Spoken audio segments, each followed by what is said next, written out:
Kembali lagi di kisah Abu Nawas. Jangan lupa subscribe dan like dengan penuh kisah menariknya. Orang-orang mulai terdiam. Mereka menyadari bahwa perdebatan ini bukan lagi soal air, melainkan soal cara memandang ilmu.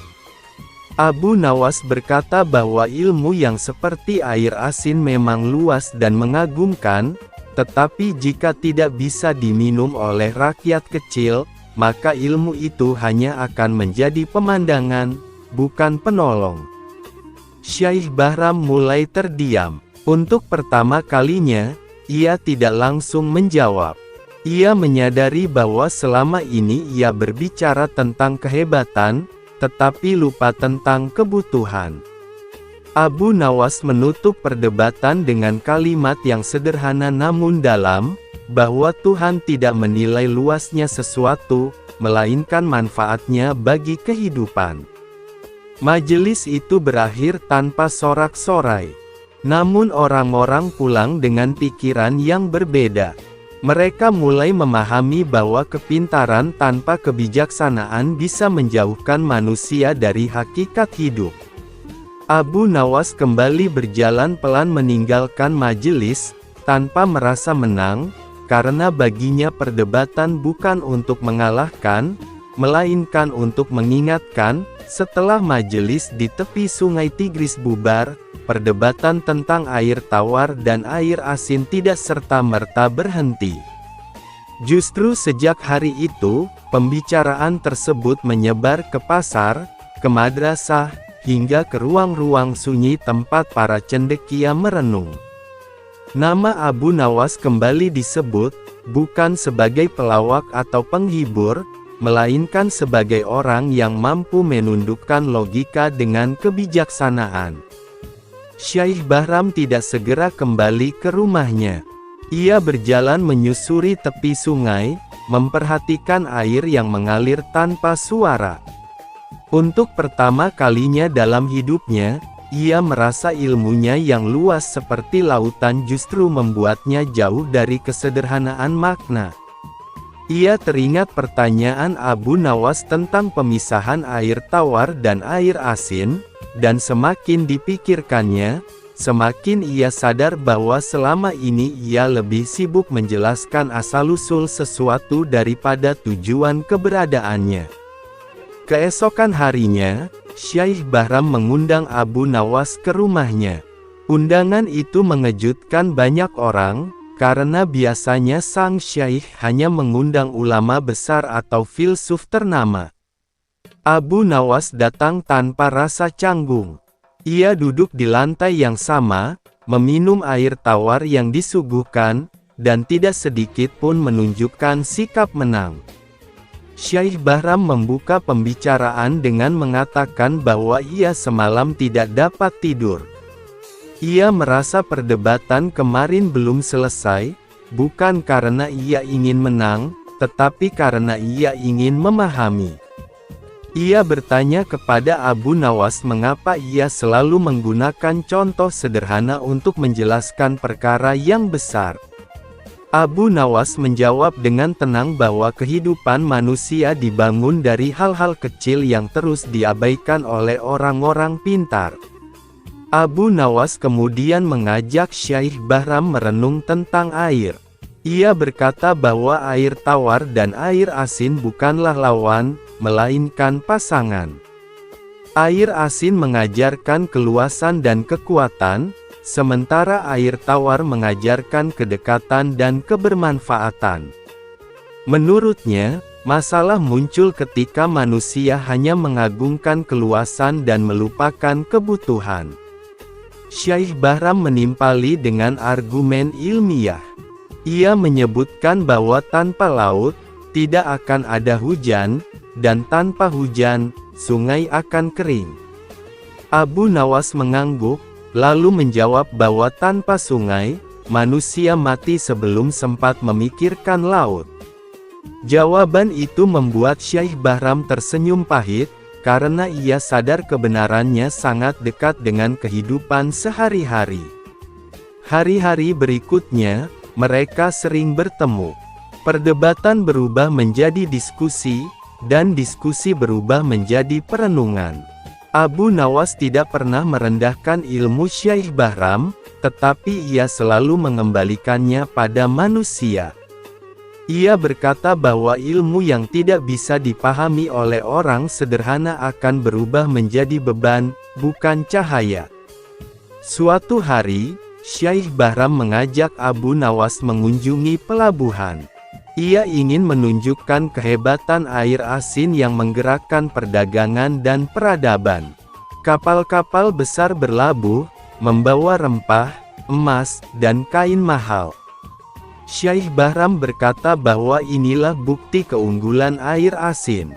Abu Nawas memandang lama, lalu bertanya kemana semua barang itu pergi. Syekh Bahram menjawab bahwa barang-barang itu akan dijual kepada orang kaya. Abu Nawas lalu mengajak Syekh Bahram ke desa kecil di pinggiran kota. Di sana, petani mengambil air tawar dari sungai untuk sawah mereka. Tidak ada kapal besar, tidak ada emas, hanya kehidupan yang terus berjalan. Abu Nawas bertanya, mana yang lebih dekat dengan kehidupan manusia? Syekh Bahram tidak menjawab, tetapi hatinya mulai berubah. Perdebatan mereka akhirnya mencapai puncak ketika Khalifah mendengar kabar tentang dua orang pintar yang sering berdiskusi tentang air. Khalifah mengundang mereka ke istana dan meminta mereka menjelaskan perbedaan air tawar dan air asin di hadapan para pejabat. Syekh Bahram mempersiapkan penjelasan ilmiah panjang, sementara Abu Nawas hanya membawa secangkir air. Di hadapan Khalifah, Syekh Bahram berbicara dengan fasih tentang siklus air, samudra, hujan, dan kekuatan ekonomi laut. Para pejabat mengangguk kagum. Ketika giliran Abu Nawas, ia hanya bertanya kepada Khalifah apakah ia ingin meminum air asin atau air tawar setelah berbicara lama. Khalifah terdiam, lalu tersenyum dan menjawab air tawar. Abu Nawas kemudian berkata bahwa itulah jawabannya. Ia tidak menolak kehebatan air asin, tetapi ia menegaskan bahwa yang paling dibutuhkan manusia bukanlah yang paling besar, melainkan yang paling menyelamatkan. Khalifah mengangguk dan berkata bahwa ilmu harus seperti air tawar, jernih dan bisa diminum siapa saja. Sejak hari itu, Syekh Bahram mengubah cara mengajarnya. Ia tetap mengajarkan teori dan logika, tetapi ia selalu menutup pelajarannya dengan pertanyaan tentang manfaat. Ia sering menyebut nama Abu Nawas sebagai orang yang mengingatkannya bahwa kepintaran tanpa kebijaksanaan hanyalah kesombongan yang halus. Abu Nawas sendiri kembali menjalani hidup sederhana. Ia tidak membuka majelis, tidak pula menulis kitab. Namun kisah perdebatan tentang air tawar dan air asin terus diceritakan dari generasi ke generasi sebagai pelajaran bahwa kehidupan tidak membutuhkan jawaban yang rumit, melainkan pemahaman yang jujur. Air sungai tetap mengalir, laut tetap luas, dan manusia tetap belajar. Dari kisah itu, orang-orang memahami bahwa Tuhan menciptakan perbedaan bukan untuk dipertentangkan, melainkan untuk saling melengkapi. Dan Abu Nawas, seperti air tawar, tetap mengalir diam-diam, memberi kehidupan tanpa pernah meminta pujian. Waktu berlalu, dan kisah perdebatan Abu Nawas dengan Syekh Bahram mulai hidup lebih lama daripada perdebatan itu sendiri. Ia tidak lagi sekadar menjadi cerita tentang siapa yang lebih pintar, melainkan berubah menjadi pelajaran tentang bagaimana manusia seharusnya memandang ilmu dan kehidupan. Di banyak sudut Baghdad, orang-orang mulai menyebut air tawar sebagai perumpamaan kebijaksanaan yang menenangkan, dan air asin sebagai lambang keluasan yang harus dikendalikan. Syaikh Bahram merasakan perubahan besar dalam dirinya. Ia mulai mengunjungi tempat-tempat yang dulu jarang ia datangi. Ia duduk bersama petani, mendengarkan keluhan mereka tentang air yang mengering saat musim panas. Ia mulai memahami bahwa teori tentang siklus air tidak akan berguna jika sumur-sumur rakyat tetap kering. Dalam setiap langkahnya, ia teringat cara Abu Nawas berbicara, sederhana namun tepat sasaran. Suatu sore, Syaikh Bahram kembali menemui Abu Nawas. Kali ini bukan untuk berdebat, melainkan untuk bertanya. Ia mengaku bahwa selama ini ia merasa lebih tinggi karena ilmunya, seperti laut yang luas. Namun kini ia sadar bahwa laut yang terlalu asin tidak bisa diminum. Abu Nawas mendengarkan tanpa menyela, lalu berkata bahwa Tuhan tidak menciptakan ilmu untuk dibanggakan, melainkan untuk menghidupkan. Abu Nawas lalu mengajak Syaikh Bahram berjalan ke pinggir kota, tempat air sungai mulai bercampur dengan air laut. Di sana, mereka melihat batas yang jelas antara air tawar dan air asin.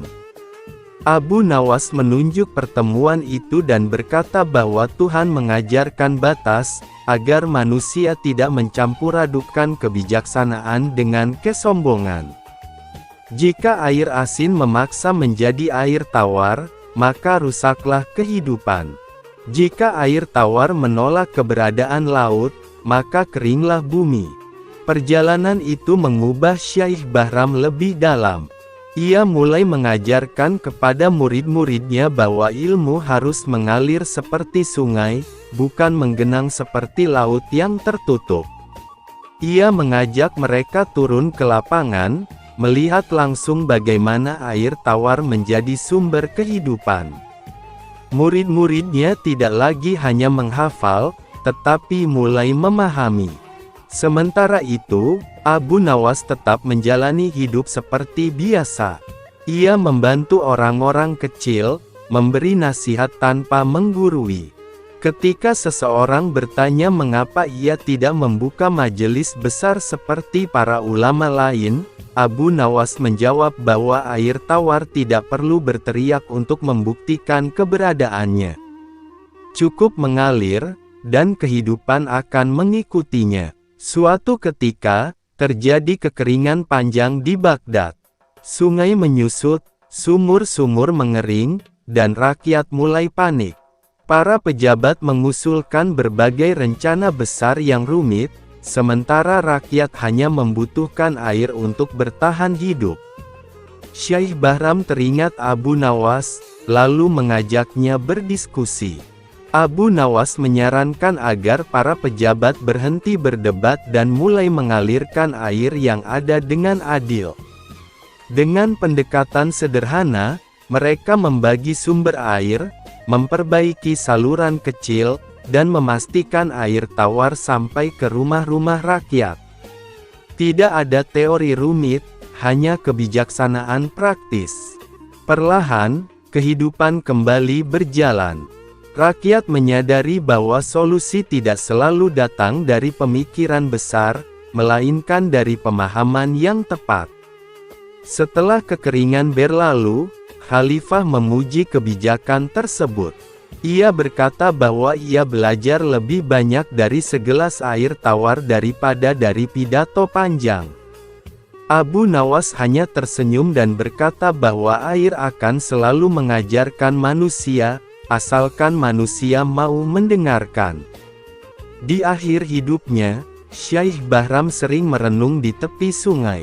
Ia mengingat hari ketika ia merasa paling pintar, dan hari ketika ia merasa paling belajar. Ia menyadari bahwa kebijaksanaan bukanlah tentang memenangkan perdebatan, tetapi tentang memahami perbedaan. Air tawar dan air asin tidak saling mengalahkan, tetapi saling menjaga keseimbangan. Kisah Abu Nawas pun tetap hidup. Orang-orang menceritakannya kepada anak-anak mereka sebagai pengingat bahwa kehidupan membutuhkan ilmu yang bisa diminum, bukan hanya dikagumi. Dan sebagaimana air tawar yang tenang, kebijaksanaan Abu Nawas terus mengalir, memberi kehidupan tanpa suara. Pada suatu pagi di kota Baghdad, suasana pasar sedang ramai seperti biasa. Pedagang saling memanggil pembeli, kuli pasar mendorong gerobak, dan orang-orang sibuk dengan urusan mereka. Di tengah keramaian itu, tampak Abu Nawas berjalan santai sambil membawa tongkat kayu kesayangannya. Ia terlihat tidak terburu-buru, seakan dunia sedang berjalan perlahan untuk dirinya. Beberapa orang menyapanya, karena Abu Nawas dikenal bukan hanya sebagai penyair, tetapi juga sebagai lelaki penuh akal yang sering membuat orang tertawa sekaligus berpikir. Hari itu, ia menuju istana karena dipanggil oleh Baginda Raja Harun al-Rasyid. Ketika Abu Nawas tiba di istana, raja sedang duduk bersama menterinya, wajahnya tampak tidak puas. "Abu Nawas," kata sang raja sambil mengusap jenggotnya, "aku sudah mendengar banyak tentang kecerdikanmu. Kali ini aku ingin menguji apakah akalmu benar-benar tajam seperti yang dikatakan orang." Abu Nawas menunduk penuh hormat, namun di wajahnya terlukis senyum tipis yang menandakan ia siap menghadapi tantangan apapun. Raja melanjutkan, "Aku ingin kau membawa ke hadapanku sesuatu yang paling kuat di dunia, tetapi tidak bisa dilihat oleh mata. Jika kau berhasil, kau boleh meminta hadiah apa saja. Jika gagal, kau akan dihukum." Para menteri saling memandang, sebagian menahan tawa, karena tantangan itu terdengar mustahil. Abu Nawas berpikir sejenak, lalu menjawab, "Baik, tuanku, hamba akan membawa apa yang engkau minta, tetapi berikan hamba waktu 2 hari." Raja mengangguk sambil yakin bahwa kali ini Abu Nawas pasti kewalahan. Abu Nawas lalu berpamitan dan meninggalkan istana, berjalan sambil memikirkan petunjuk dari ucapan raja. Sesampainya di tepi sungai Tigris, ia duduk di atas batu besar, memandang air yang mengalir sambil bertanya pada dirinya sendiri, sesuatu yang paling kuat, tetapi tak terlihat. Setelah berpikir lama, ia tersenyum, karena sebuah ide mulai muncul. Hari pertama ia habiskan untuk mengamati angin yang berhembus di pasar, memainkan bendera-bendera dan menggerakkan debu di udara. Di rumah seorang nelayan, ia melihat perahu hampir terbalik akibat hembusan angin kencang. Di jalan, ia menyaksikan seorang pedagang kesal karena atap tendanya terangkat oleh angin. Semua kejadian itu membuat kesimpulan Abu Nawas semakin tajam. Angin tidak terlihat, tetapi kekuatannya luar biasa. Ia yakin raja sebenarnya ingin melihat apakah ia bisa memahami perumpamaan yang tersembunyi di balik tantangan tersebut. Pada hari kedua, Abu Nawas mempersiapkan rencananya. Ia mengambil kantong kulit besar, mengikat ujungnya rapat-rapat, lalu pergi ke bukit kecil di luar kota, tempat angin bertiup kencang. Ia membuka kantong itu dan membiarkan angin masuk, lalu segera mengikatnya kembali. Ia tersenyum, karena rencananya sederhana tanpa tipu-tipu, namun cerdas.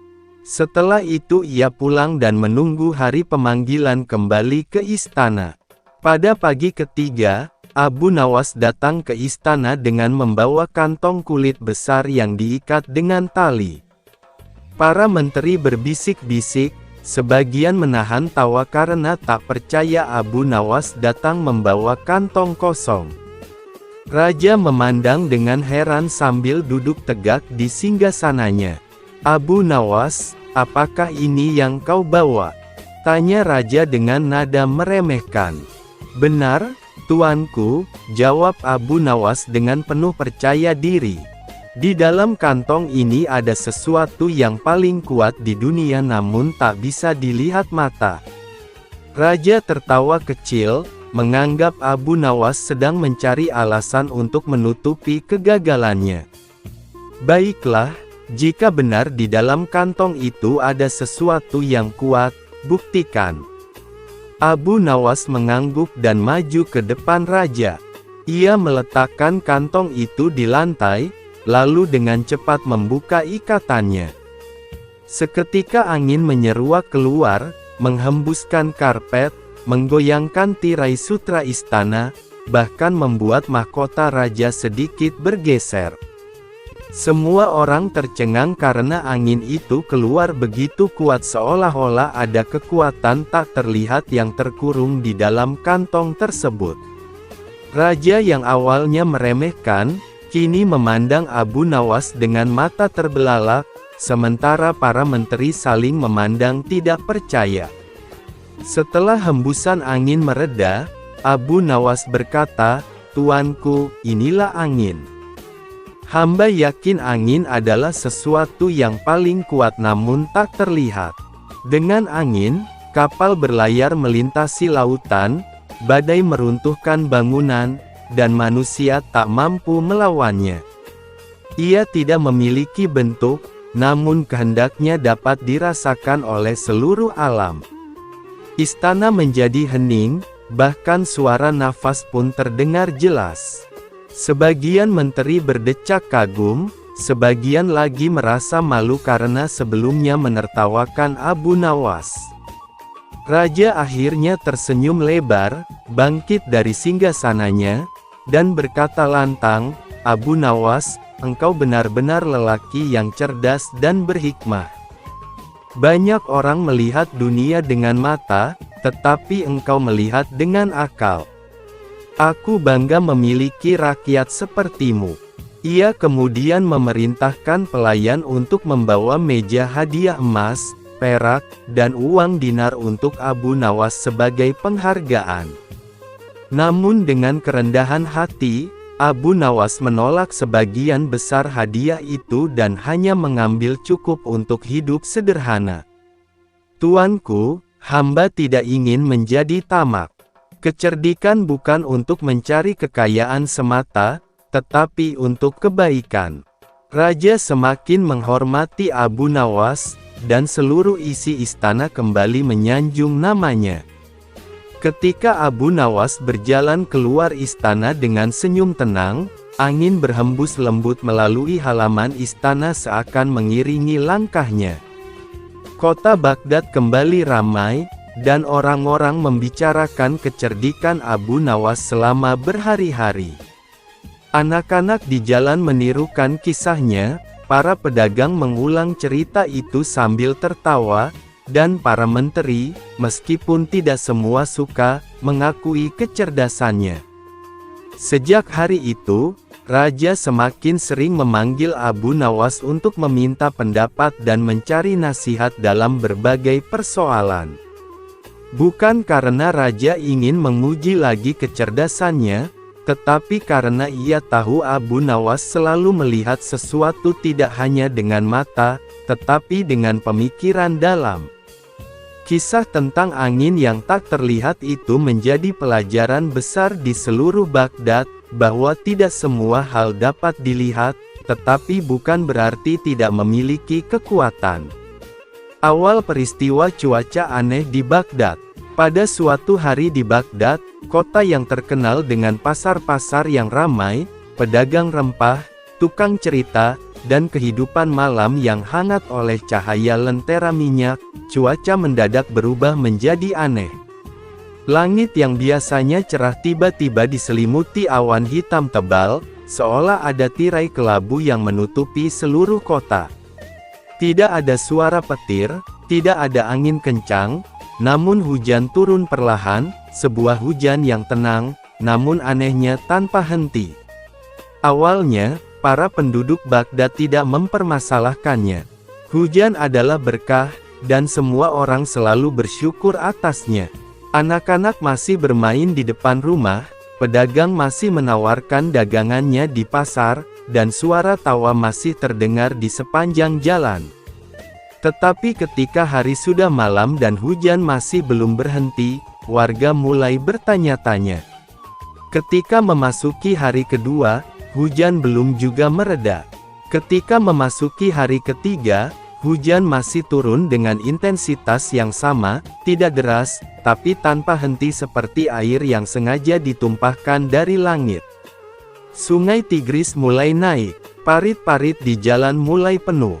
Rumah-rumah mulai kebanjiran. Baghdad yang biasanya riuh dengan kehidupan kini berubah menjadi kota yang diliputi kekhawatiran. Orang-orang mulai berlarian menyelamatkan barang-barang dari genangan air, pedagang menutup kios lebih cepat, dan suara doa terdengar di berbagai sudut kota memohon agar hujan berhenti. Di tengah suasana panik itu, nama Abu Nawas kembali menjadi perbincangan. Sebagian warga berharap kelak sang pujangga jenaka itu akan kembali menolong Baghdad dari musibah seperti yang pernah ia lakukan sebelum-sebelumnya, meski tidak semua masalah serius adalah tugas Abu Nawas. Namun entah mengapa, masyarakat selalu percaya bahwa kalau Abu Nawas sudah turun tangan, pasti ada kejadian luar biasa yang terjadi, kadang konyol, kadang tak masuk akal, tapi anehnya hampir selalu berhasil. Sementara itu, istana Khalifah Harun al-Rasyid juga tidak tenang. Para menteri dan penasehat kerajaan berjalan mondar-mandir di aula kerajaan dengan wajah penuh ketegangan. Hujan yang tak berhenti bukan hanya soal banjir, tapi juga mengenai ancaman pada ekonomi, kesehatan, dan keamanan kota. Jika hujan berlangsung lebih lama, Baghdad bisa lumpuh. Akhirnya, sang khalifah memerintahkan sesuatu yang tidak semua penasihat menyetujui. Panggil Abu Nawas. Para penasehat terdiam seketika. Sebagian dari mereka menahan tawa, sebagian lagi merasa itu adalah ide gila.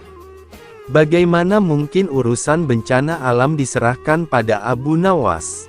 Dia memang cerdas, tetapi seringkali tingkah laku dan strateginya tidak ortodoks, dan itu membuat sebagian pejabat tidak menyukainya. Menteri pertama menyampaikan keberatan, "Wahai Amirul Mukminin, bukankah lebih baik memanggil ahli astronomi, ahli cuaca, atau ulama besar?" Abu Nawas adalah pelawak, penyair, dan orang penuh muslihat. Masalah ini terlalu serius. Namun Khalifah menggeleng perlahan dengan pandangan tajam. Seriusnya masalah bukan penentu siapa yang menyelesaikannya, melainkan siapa yang mampu menyelesaikannya. Ucapan itu membuat seluruh ruangan sunyi. Semua merasa tidak berdaya, karena memang tidak ada satupun yang memiliki jawaban. Para ahli astronomi hanya mengatakan bahwa fenomena ini tidak umum, sedangkan para ulama memohon hujan berhenti tapi langit masih tetap menurunkan air. Akhirnya, sekelompok penjaga dikirim mencari Abu Nawas. Abu Nawas yang enggan dipanggil. Ketika penjaga istana tiba di rumah Abu Nawas, mereka mendapati rumah kecil yang sedikit tergenang air di bagian depan. Abu Nawas sedang bersantai di beranda, menikmati teh, seolah keadaan banjir sama sekali tidak mengganggunya. Ketika salah satu penjaga berkata bahwa Khalifah memanggilnya, Abu Nawas langsung menggeleng keras. "Tidak, aku tidak mau datang ke istana saat hujan deras dan banjir seperti ini. Nanti sandalku basah." Penjaga terkejut. "Ini bukan urusan sandal, Abu." Abu Nawas menjawab santai sambil mengangkat kakinya ke kursi agar tidak terkena air. "Sandal basah bisa menyebabkan kaki dingin. Kaki dingin bisa membuatku masuk angin. Kalau aku masuk angin, aku bisa sakit. Kalau aku sakit, siapa yang akan menghibur Baghdad?" Para penjaga hampir frustrasi. Mereka tidak tahu apa harus tertawa atau marah. Akhirnya salah satu dari mereka berkata, Khalifah akan murka jika kau menolak." Abu Nawas menegakkan tubuhnya dan mengelus jenggot tipisnya. "Kalau begitu, katakan pada Khalifah bahwa untuk datang ke istana aku butuh perahu kerajaan dan 1 ekor keledai." Para penjaga makin bingung. "Untuk apa keledai dalam perahu?" Abu Nawas menjawab santai, "Bagaimana aku tahu apa yang akan terjadi nanti?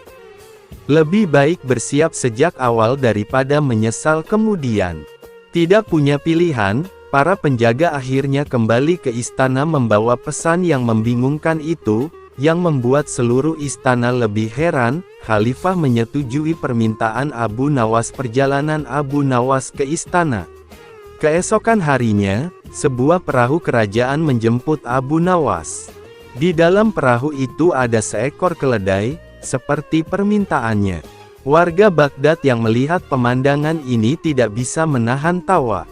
Bayangkan, di tengah banjir, perahu kerajaan membawa seorang penyair bersama seekor keledai, disambut oleh para penjaga istana dengan wajah serius. Selama perjalanan, Abu Nawas mengelus kepala keledai itu. "Jangan takut, wahai sahabat keledai. Kalau kita tenggelam, paling tidak kita tenggelam bersama." Para penjaga hanya bisa berpandangan satu sama lain, mencoba bersabar. Namun ada sesuatu yang tidak mereka sadari, Abu Nawas bukan sekadar bercanda. Ia sedang mengamati. Sepanjang perjalanan, ia melihat arus air, mendengar suara hujan, dan memperhatikan sungai Tigris yang meluap. Wajahnya yang biasanya penuh candaan berubah serius dari waktu ke waktu. Ia seperti tengah menghitung sesuatu dalam pikirannya. Ketika tiba di istana, Abu Nawas turun dari perahu dengan santai, namun membiarkan keledai ikut turun ke pelataran istana. Para penjaga panik dan ingin menyingkirkan keledai itu, tetapi Abu Nawas berkata, "Siapa yang berani menyentuh keledaiku, dialah yang bertanggung jawab atas semua akibatnya nanti." Entah kenapa, ancaman itu sukses membuat semua orang takut melakukannya. Pertemuan Abu Nawas dan Khalifah. Ketika Abu Nawas masuk ke aula kerajaan, air hujan masih berjatuhan dari ujung serbannya. Khalifah Harun al-Rasyid memandangnya dengan senyum samar. "Wahai Abu Nawas, masalah kota kita semakin parah. Hujan tidak berhenti, sungai meluap, rakyat panik. Apakah kau dapat menemukan jalan keluar?" Abu Nawas tidak langsung menjawab.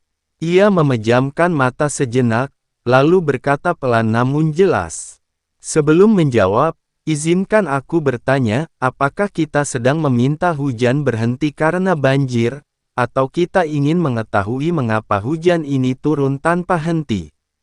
Pertanyaan itu membuat seluruh ruangan terdiam. Tidak ada yang memikirkan perbedaan antara dua hal itu. Semua hanya ingin hujan berhenti, tapi Abu Nawas menunjukkan bahwa masalah sebenarnya lebih dalam dari itu. Khalifah akhirnya berkata, "Tentu kita ingin tahu penyebabnya, agar kejadian ini tidak terulang lagi." Abu Nawas tersenyum tipis. "Kalau begitu izinkan aku bekerja dengan caraku sendiri. Dan satu syarat lagi, jangan satu pun mencoba menghalangi apa yang akan aku lakukan nanti, walaupun tampak gila." Semua penasihat kerajaan saling pandang. Mereka sudah tahu betapa berbahayanya memberi Abu Nawas kebebasan penuh. Tetapi mereka juga tahu, di antara semua orang di Baghdad, hanya Abu Nawas yang mungkin membawa keajaiban. Khalifah mengangguk. "Kau bebas melakukan apapun, selama Baghdad selamat." Abu Nawas membungkuk dengan hormat lalu berkata, "Kalau begitu, banjir akan berakhir. Tapi bersiaplah, aku akan membuat seluruh Baghdad tercengang. Membuat manusia bertelur." Sudah bertahun-tahun Baginda Raja Harun al-Rasyid ingin mengalahkan Abu Nawas. Namun perangkap-perangkap yang selama ini dibuat, semua bisa diatasi dengan cara-cara yang cemerlang oleh Abu Nawas. Baginda Raja tidak putus asa. Masih ada puluhan jaring muslihat yang telah disiapkannya untuk menjerat dan menghukum Abu Nawas. Baginda Raja beserta para menterinya sering mengunjungi tempat pemandian air hangat yang hanya dikunjungi para pangeran, bangsawan dan orang-orang terkenal. Pada suatu sore yang cerah ketika Yang Mulia Raja sedang mandi di kolam, ia berkata kepada para menterinya, "Aku punya akal untuk menjebak Abu Nawas," kata Baginda Raja dengan wajah yang ceria. "Apakah itu wahai Paduka yang mulia?" tanya salah seorang menteri. "Kalian tak usah tahu dulu. Aku hanya ingin kalian datang lebih dini besok sore. Jangan lupa, datanglah besok sebelum Abu Nawas datang karena aku akan mengundangnya untuk mandi bersama-sama kita," kata Baginda Raja memberi pengarahan. Baginda Raja memang sengaja tidak menyebutkan tipuan apa yang akan digelar besok. Abu Nawas pun diundang untuk mandi bersama Baginda Raja dan para menteri di pemandian air hangat yang terkenal itu. Keesokan harinya, Baginda Raja dan para menteri sudah datang lebih dahulu. Baginda membawa 19 butir telur ayam. 18 butir dibagikan kepada para menterinya, dan 1 butir lagi untuk dirinya sendiri. Kemudian Baginda memberi pengarahan singkat tentang apa yang telah direncanakannya untuk menjebak Abu Nawas. Ketika Abu Nawas datang, Baginda Raja beserta para menteri sudah berendam di kolam. Abu Nawas pun lalu melepas pakaian dan langsung ikut berendam.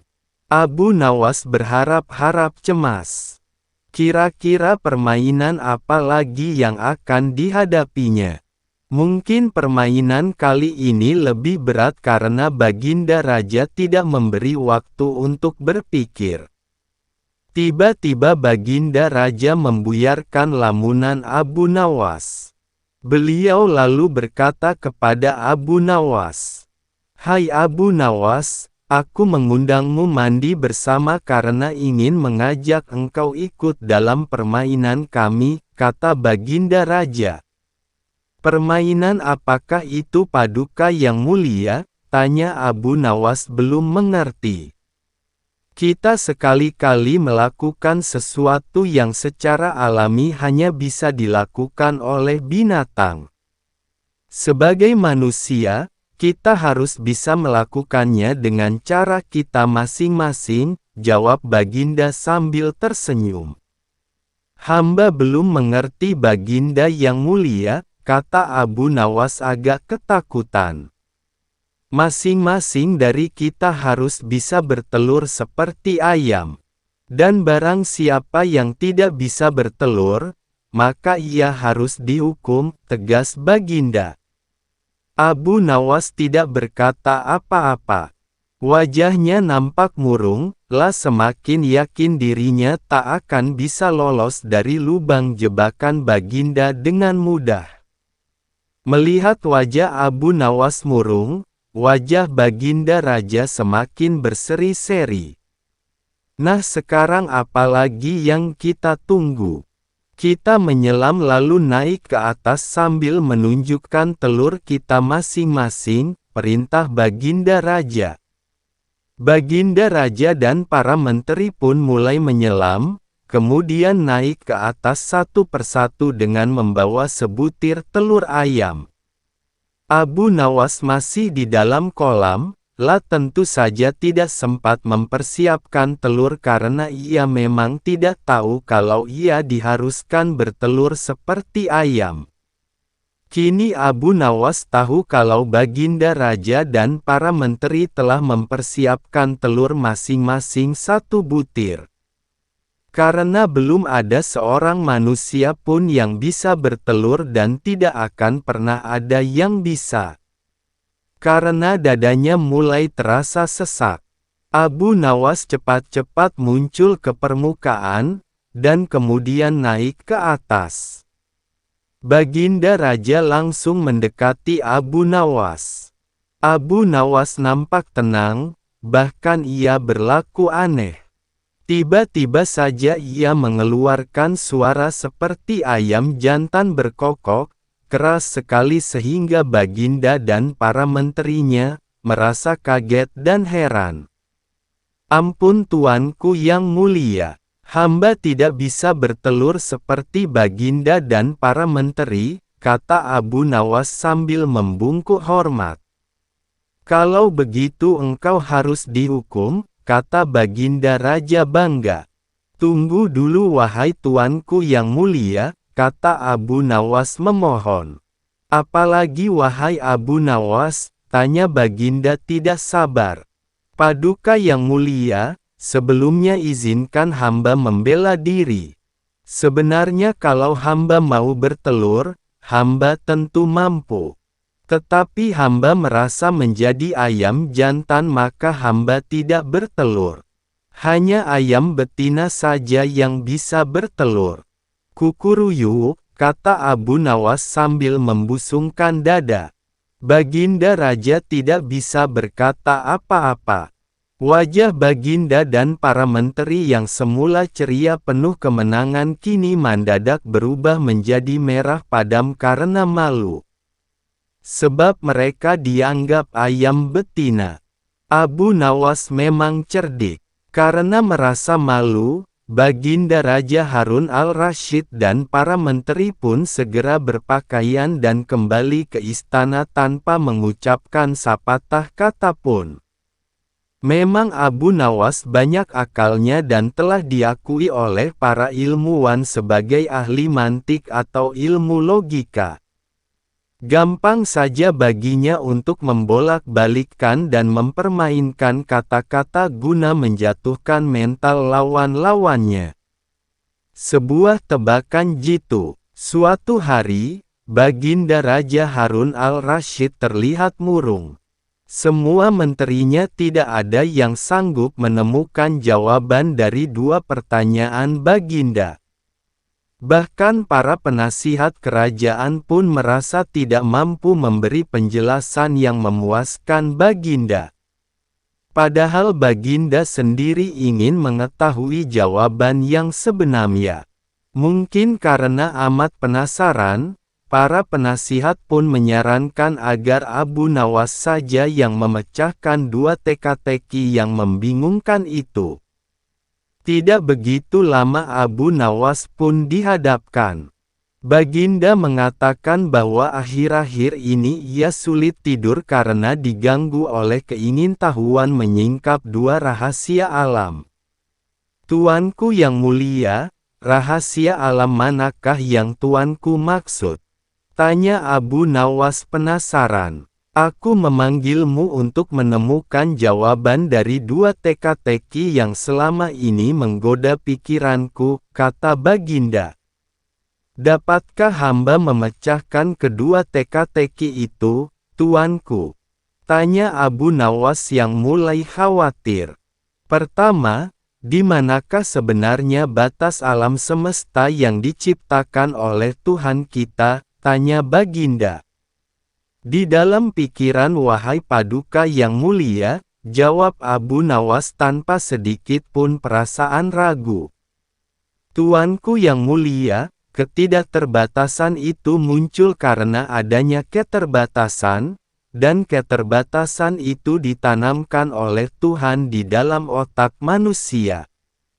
Maka dari itu manusia tidak akan pernah tahu di mana batas jagat raya ini. Sesuatu yang terbatas tentu tak akan mampu mengukur sesuatu yang tidak terbatas," lanjut Abu Nawas.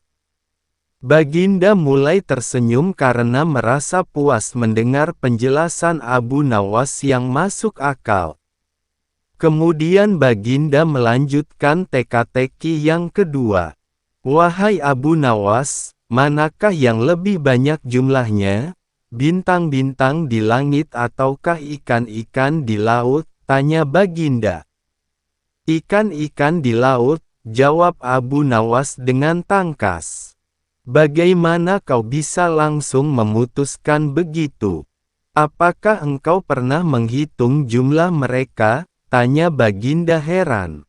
Paduka yang mulia, bukankah kita semua tahu bahwa ikan-ikan itu setiap hari ditangkapi dalam jumlah besar? Namun walaupun begitu, jumlah mereka tetap banyak seolah-olah tidak pernah berkurang karena saking banyaknya. Sementara bintang-bintang itu tidak pernah rontok, jumlah mereka juga banyak, jawab Abu Nawas meyakinkan.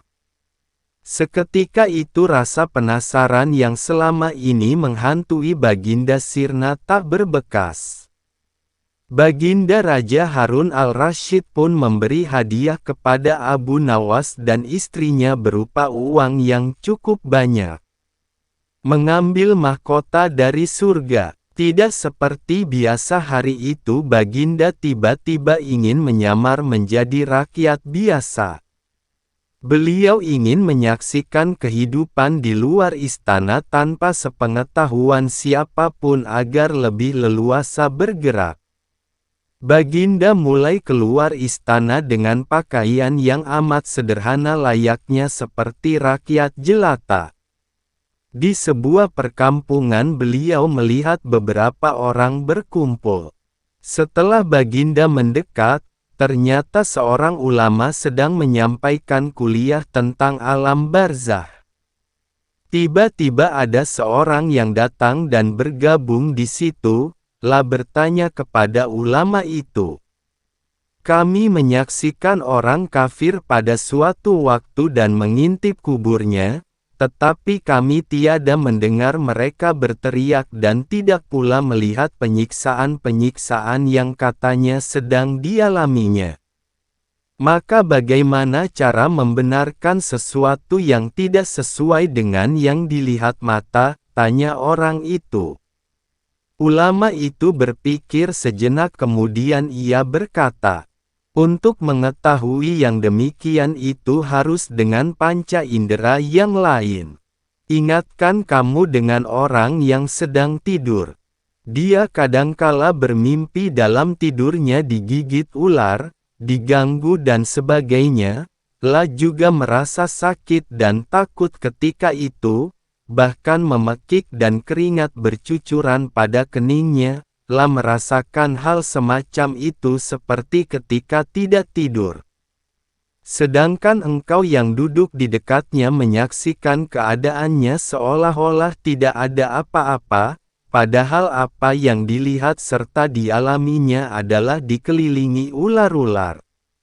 Maka jika masalah mimpi yang remeh saja sudah tidak mampu mata lahir melihatnya, mungkinkah engkau bisa melihat apa yang terjadi di alam barzah? Jelas sang ularna. Baginda Raja terkesan dengan penjelasan ulama itu. Baginda masih ikut mendengarkan kuliah itu. Kini ulama itu melanjutkan kuliahnya tentang alam akhirat. Dikatakan bahwa di surga tersedia hal-hal yang amat disukai nafsu, termasuk benda-benda. Salah satu benda itu adalah mahkota yang amat luar biasa indahnya. Tak ada yang lebih indah dari barang-barang di surga karena barang-barang itu tercipta dari cahaya. Saking indahnya, sebuah mahkota di surga jauh lebih bagus daripada dunia beserta isinya. Baginda pun makin terkesan. Beliau lalu pulang kembali ke istana karena sudah tidak sabar ingin menguji kemampuan Abu Nawas. Baginda pun memerintahkan menterinya untuk memanggil Abu Nawas ke hadapannya. Aku ingin engkau pergi ke surga sekarang juga dan membawakanku mahkota surgawi yang konon katanya tercipta dari cahaya itu. Bersediakah engkau, Abu Nawas? Tanya Baginda Raja. Sanggup Paduka yang mulia, jawab Abu Nawas langsung menyanggupi tugas yang mustahil dilaksanakan itu. Tetapi Baginda harus menyanggupi pula satu syarat yang akan hamba ajukan, lanjut Abu Nawas dengan percaya diri. Sebutkan syarat itu, tegas Baginda Raja. Hamba mohon Baginda menyediakan pintunya agar hamba bisa memasukinya, kata Abu Nawas. Pintu apa? Tanya Baginda belum mengerti. Pintu alam akhirat, jawab Abu Nawas. Apa itu? Tanya Baginda ingin tahu. Hari kiamat, wahai Baginda Raja yang mulia. Setiap alam memiliki pintu. Pintu menuju alam dunia adalah rahim ibu, pintu menuju alam barzah adalah kematian. Dan pintu menuju akhirat adalah hari kiamat, Abu Nawas menjelaskan kepada Baginda Raja. Surga itu ada di akhirat. Kalau Baginda masih menghendaki hamba mengambil mahkota dari surga, maka dunia ini harus kiamat dulu, lanjut Abu Nawas. Mendengar penjelasan Abu Nawas, Baginda Raja pun terdiam. Di sela-sela kebingungannya, Abu Nawas bertanya lagi kepada Baginda Raja. Masihkah Baginda menginginkan mahkota dari surga? Tanya Abu Nawas.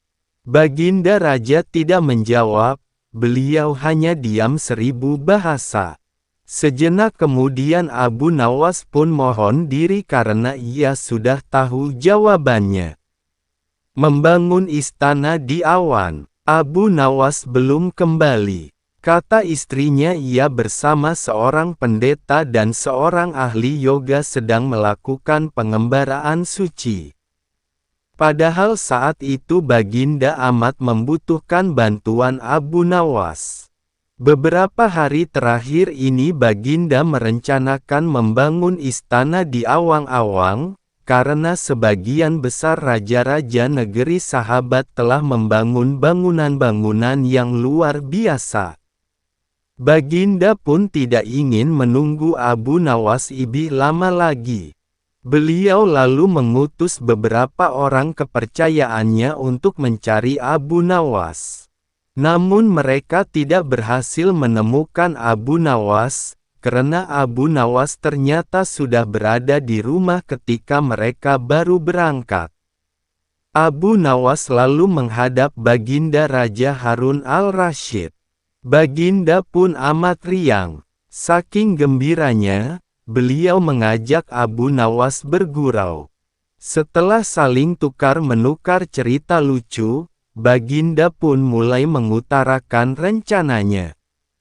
Aku sangat ingin membangun istana di awang-awang agar aku lebih terkenal di antara raja-raja yang lain.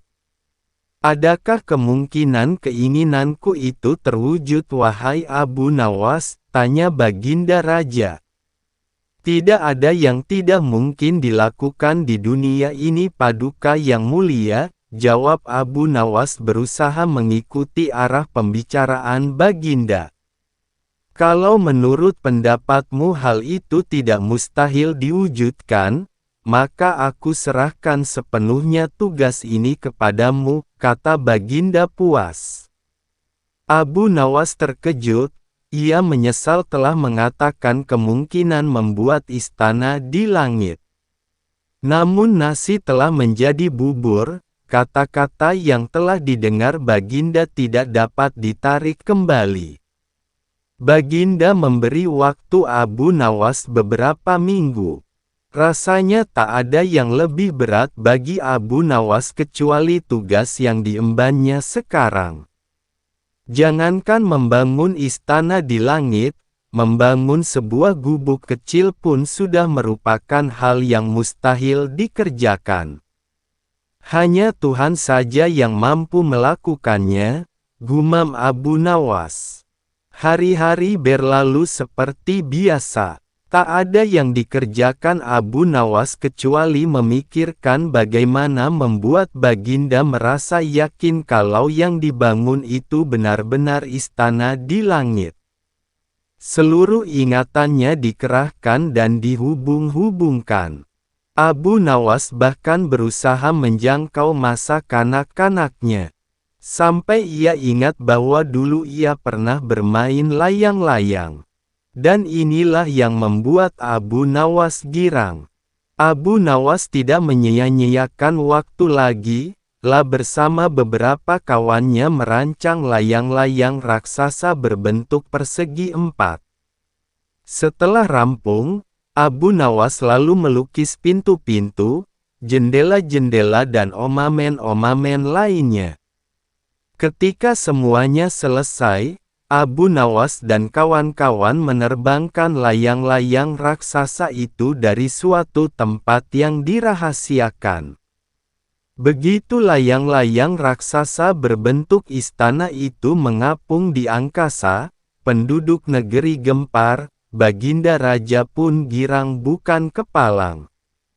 Benarkah Abu Nawas berhasil membangun istana di langit? Dengan tidak sabar, beliau didampingi beberapa orang pengawal bergegas menemui Abu Nawas. Abu Nawas pun berkata dengan bangga, "Paduka yang mulia, istana pesanan Paduka telah rampung," kata Abu Nawas merendah.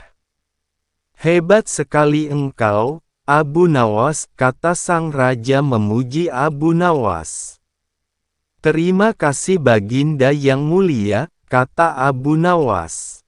"Lalu bagaimana caranya aku ke sana?" tanya Baginda.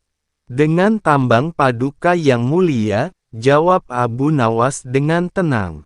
"Kalau begitu siapkan tambang itu sekarang. Aku ingin segera melihat istanaku dari dekat," kata Baginda tidak sabar. "Maafkan hamba Paduka yang mulia. Hamba kemarin lupa memasang tambang itu, sehingga seorang kawan hamba tertinggal di sana dan tidak bisa turun," kata Abu Nawas mulai berkelit. "Bagaimana denganmu, Abu Nawas?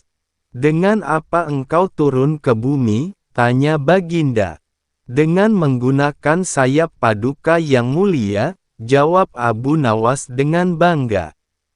"Kalau begitu buatkan aku sayap supaya aku bisa terbang ke sana," kata Baginda. "Paduka yang mulia, sayap itu hanya bisa diciptakan dalam mimpi," kata Abu Nawas menjelaskan. "Engkau berani mengatakan aku gila sepertimu?" tanya Baginda sambil melotot. "Ya, Baginda. Kurang lebih seperti itu," jawab Abu Nawas tangkas. "Apa maksudmu?" tanya Baginda lagi. Baginda sendiri tahu bahwa membangun istana di awang-awang adalah pekerjaan yang mustahil dilaksanakan. Tetapi Baginda tetap menyuruh hamba mengerjakannya. Sedangkan hamba juga tahu bahwa pekerjaan itu mustahil dikerjakan. Tetapi hamba tetap menyanggupi titah Baginda yang tidak masuk akal itu, kata Abu Nawas berusaha menjelaskan kepada Baginda Raja. "Sebenarnya siapa di antara kita yang gila?" tanya Baginda mulai jengkel. "Saya rasa kami berdua gila, Yang Mulia," jawab Abu Nawas tanpa keraguan. Tanpa menoleh ke belakang, Baginda Raja kembali ke istana ditemani oleh para pengawalnya. Abu Nawas berdiri sendiri sambil menatap ke arah istana yang melayang di angkasa.